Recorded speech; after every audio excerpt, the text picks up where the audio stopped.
So main girl is engaged to evil brother, but falls in love with other brother. Evil brother becomes more evil. It's a trope apparently.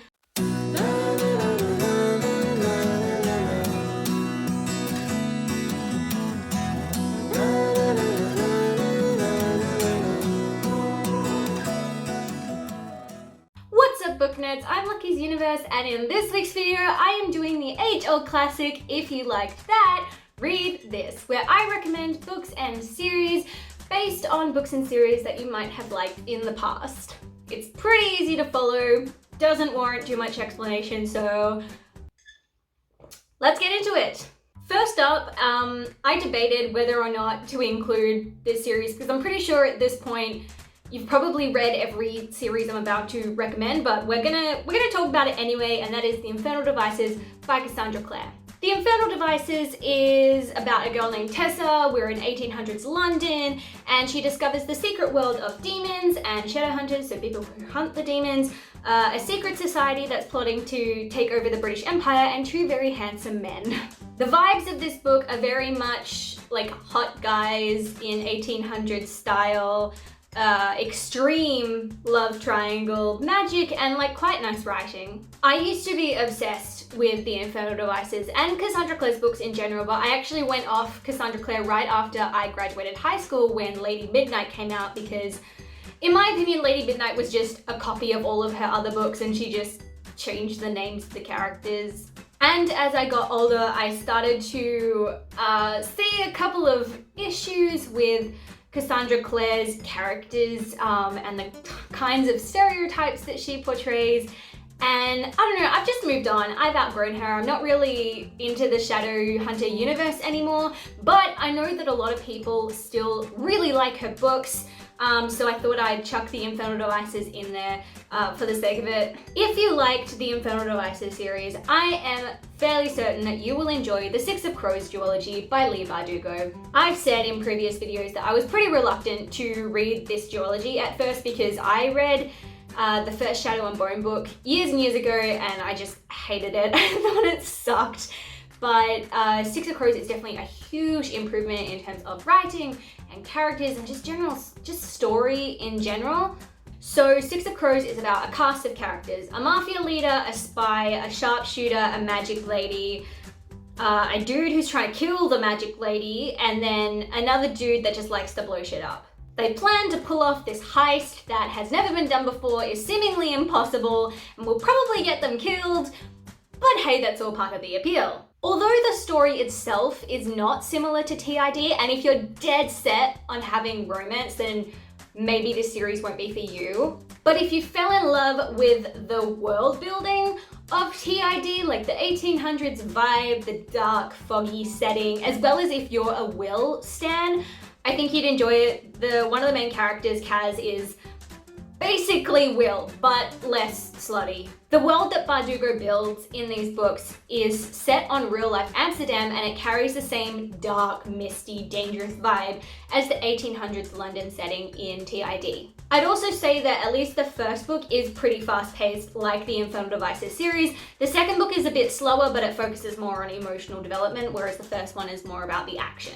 Another series I'd recommend is the Darker Shade of Magic series by V.E. Schwab. It's about two main characters, a guy who travels between worlds carrying correspondence from royals, and a girl who craves escape and adventure. Although I'm still on the fence about this series and I haven't read the third book, I definitely do see some similarities between TID and the Darker Shade of Magic world because they're both set in London, or I guess in a Darker Shade of Magic case, several Londons, and there's a lot of magic, and there's also like a bit of the secret society aspect comes into play as well. It's slower paced than TID, but I still think you guys would enjoy it. In my opinion, the first book was kind of boring. Second book definitely improved, so I'm looking forward to the third book. Okay, so next up I want to talk about The Hate You Give. It's about this African-American teenage girl named Star who witnesses her friend being unjustly shot and killed by a racist police officer. It follows her through her grief and then through her anger as she tries to fight against the corrupt justice system that is demonizing her friend. This is a really popular book, especially with the accompanying movie that came out, and Not gonna lie, the writing was a little fanfiction-y to me, because I mean the first chapter was the main girl Star rocking up to this party, and there's just this whole spiel about how all the girls are in dresses and makeup and high heels, and oh, Star's just in like a hoodie and jeans and a low pony because she's like totally not like other girls. It was so hard hitting, and I was like, okay, but like, where's Harry Styles? Writing style aside, I do think this book does a really great job of communicating heavy topics in a way that would make sense to teenagers. It talks about the impact of racism on children and how it affects them later on in their life. You know, like being raised to fear people that are supposed to help you, and also just being raised to accept terrible behavior and discrimination from other people because like, that's just how the world works. It's a very thought-provoking story, and I think it sends a really important message to the teen demographic that it's marketed towards. So if you liked The Hate You Give, I think you will definitely like Love from A to Z. This is the story of a Muslim girl named Zainab who goes to Doha to visit her aunt after being suspended by her Islamophobic teacher. On the plane to Doha, she meets Adam, a fellow Muslim who has just been diagnosed with multiple sclerosis. Whilst Zainab and her friends back in America plot to take down her teacher, Adam struggles to tell his family about his diagnosis, and then Zainab and Adam grow closer. I loved this book, especially how well researched it was. The author drew on her own experiences with Islamophobia, and Adam's MS symptoms as well as his emotional process was based off a friend of the author who had MS. She also interacted with all of the cultures, religions, and demographics that she was portraying in her novel in order to provide accurate representations. The reason that I draw similarities between The Hate You Give and Love from A to Z is because I feel that they both provide insight into the effect that racism has on children, and also brings to light how subtle racism can be nowadays. I think they both also draw attention to our own internalized racism that we might not even be aware that we have. At first, when Zainab was talking about the things that she wanted to do in order to protest her unfair treatment, at first I was like, oh, that's too aggressive, like she's being really upfront, like why doesn't she just sort of, you know, protest peacefully? But then I realized that she had been facing this sort of discrimination her entire life, from day one, and just sitting down and taking it and protesting peacefully had gotten her nowhere. It just made her easier to ignore, and by the end of the story, I totally understood her anger and why people resort to more extreme ways of protesting, because sitting down and taking it or just peacefully protesting does shit all. This is something that comes to light a lot, especially in the wake of the Black Lives Matter movements. I think both of these stories, it just highlights how easy it is for people like myself to ignore subtle racism when we are not part of the group that's being discriminated against. So both super important books, great for young adults, highly recommend. All right. So if you've followed my channel for a while, you probably would know that the next series I'm about to talk about, I DNF'd or did not finish, and that is The Lunar Chronicles by Marissa Mayer. I got to the end of book 2 and just couldn't make myself go on because the sequel, Scarlet, in my opinion, was just so much weaker than the first book, Cinder, in terms of characters, in terms of romance, in terms of general story. However, I gather that a lot of my followers are Marissa Mayer fans, so I felt like I should include some recommendations if you like the teen romance fairy tale retelling style of YA novels. Some of you already know what series I'm about to recommend, but I'm gonna do it anyway. If you liked the Lunar Chronicles, I cannot recommend enough the Forest of Good and Evil series. Set in the magical world of Enchantia, the Forest of Good and Evil series follows a cast of characters who exist in a world where people are born into fairy tale prophecies. The first book, The Evil Queen, is about a girl who was born into the Snow White prophecy, and the second book, The Glass Queen, is about a girl who is part of the Little Cinder Girl or Cinderella prophecy. Like the Lunar Chronicles, each book has a different main character, but the plots and the characters of each book intersect. Before getting into this series, I will warn you, it is not completed. There are only 2 books thus far. There are going to be more books. I don't know how many more.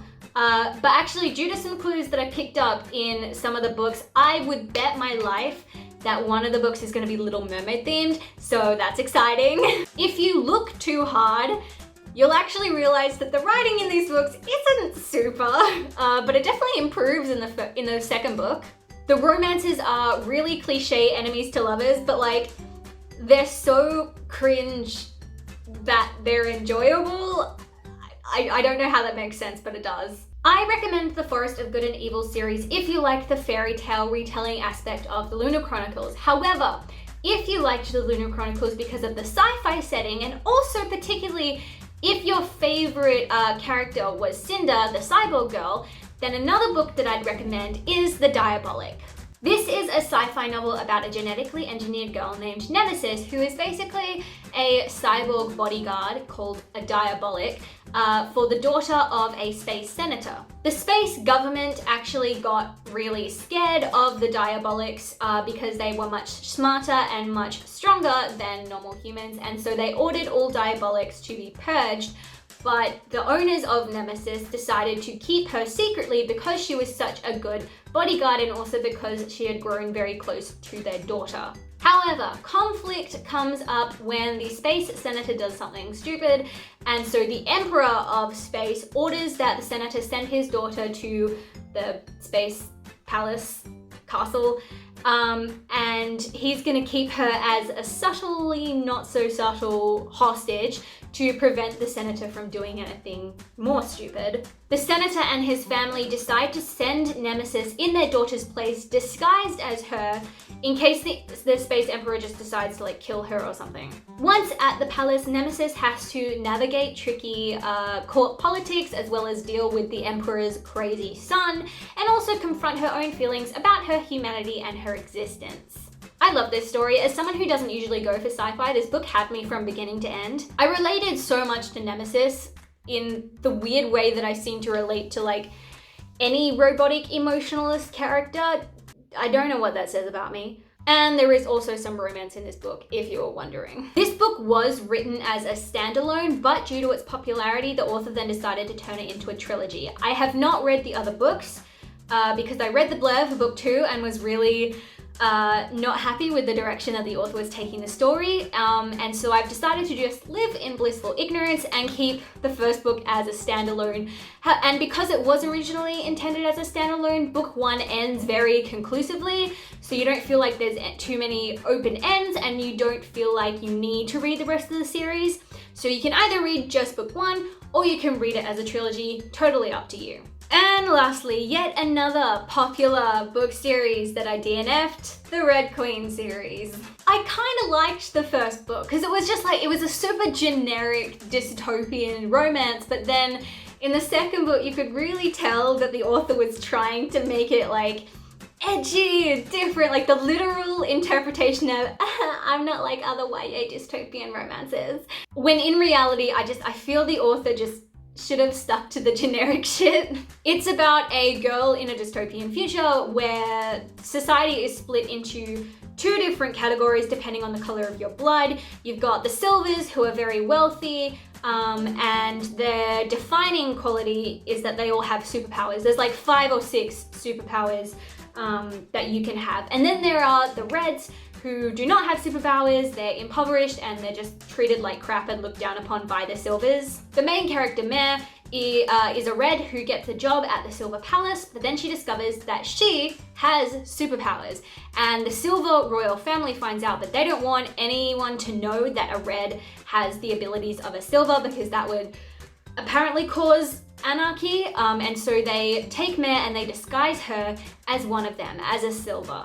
As part of Mare's cover story, the royal family also engages Mare to one of their sons, Maiden. There's rebellion, there's romance, that's pretty much it. It's good to a point, and after the Hunger Games and Divergent, like I can totally understand why people like this sort of thing. I think the reason that I couldn't move forward with the series is because I just am really not interested in dystopian stories, and so it has to be like phenomenal for me to enjoy it. However, if you liked the Red Queen series, then I would definitely recommend the Crown of Coral and Pearl duology.